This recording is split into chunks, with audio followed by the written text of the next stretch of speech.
बिस्मिल्लाहिर्रहमानिर्रहीम। अस्सलाम वालेकुम, वेलकम टू माय चैनल। इस किस्म में SHO Mir Hasan crime scene पर आता है, जाए वारदात का जायजा लेता है और नौरोज का भाई भी वहां पर आता है और एसएचओ उसे रोकने की कोशिश करता है तो साहब का भाई उसे थप्पड़ मार देता है और पुलिस के लोग उसे सारी बात बताते हैं कि यहाँ पर लांचर चला है और नवाब फरहाद भी इसमें मर गया है और वहाँ से चले जाते हैं। तो एसएचओ अपने पुलिस वालों को गुस्से में कहता है कि तुम लोग हरामखोर हो।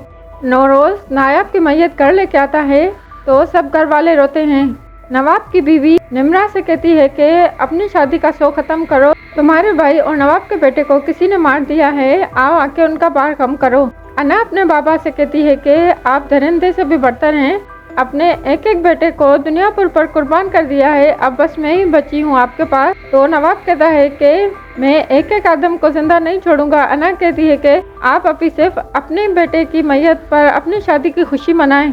दूसरे सीन में मीर हसन आईजी से मिलने जाता है और आईजी मीर हसन से पूछता है कि तुम दुनियापुर में खुश हो? तो मीर हसन कहता है कि उस इलाके के हालात बहुत ख़राब हैं, हमारे कई ऑफिसर भी उनके हामी हैं। और आईजी कहता है कि दुनियापुर में पावर शिफ्ट हमने करवाया है और नायाब पर फायरिंग भी हमने करवाई ताकि आदम और नवाब आपस में लड़के मर जाएं, पर इसका रद्द-ए-अमल मुख्तलिफ हुआ हमारी तवक्कुआत से। अब सारा मामला तुम्हारे हाथ में है। आदम का सिर्फ एक बेटा जिंदा बच्चा है, उस पर हाथ डालो, मैं नई फोर्सेस भेजता हूँ तुम्हारे लिए। अना फरहाद का सामान देखकर रोती है और फरहाद का खत पढ़ती है कि अब तुम्हारी ज़रूरत दुनियापुर को है और तुमको ही दुनियापुर पर हुकूमत करनी चाहिए। आईजी नवाब को कॉल करके कहता है कि हम नौरोज आदम को गिरफ्तार कर रहे हैं, आप अपने आदमियों को संभाल लेना। नवाब अपनी बीवी से कहता है कि निम्रा को हवेली के आदाब सिखाओ, तो वो निम्रा के मुंह पर पानी फेंकती है और कहती है सीधी होके काम पे लग जाओ। सारे व्यापारी नवाब के पास आते हैं और कहते हैं कि अब हम आपके साथ काम करेंगे।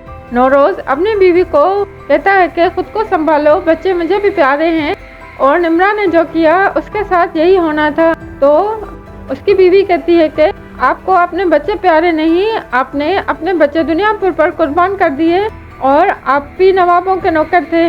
दादी शामिर को समझाती है कि नौरोज को तुम्हारी ज़रूरत है, वो अकेला रह गया है। तो शामिर कहता है अब ये लड़ाई ख़त्म होनी चाहिए और कितनी जाने जाएंगी। तो दादी कहती है अगर हम ये सब कुछ ख़त्म भी कर दें तो नवाब हम सबको मार देगा। दुनियापुर में बहुत ज़्यादा तादाद में पुलिस आती है तो वहाँ की लोकल पुलिस मीर हसन से पूछती है कि यहाँ पे ये पुलिस क्यों आई है। तो मीर हसन कहता है अब मैं यहाँ के सारे हालात बदल दूंगा और नौरोज को गिरफ्तार करने जाते हैं। साहब का भाई और उसकी बेटी बात करते हैं कि नायाब को किसने मरवाया और शामिर को दुनियापुर संभालनी होगी।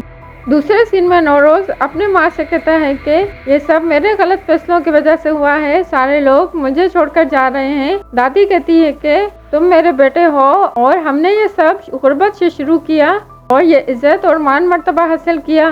वक्तावर आके कहती है कि आप कैसी माँ हैं और कितनी लाशें गिराएंगी, बेटा और बेटी इन सब पर कुर्बान हुए हैं, आपको क्या फ़र्क पड़ेगा।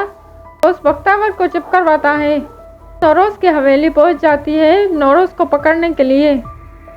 बस अगर आपको मेरी वीडियो अच्छी लगी तो चैनल को सब्सक्राइब करें और वीडियो को लाइक करें।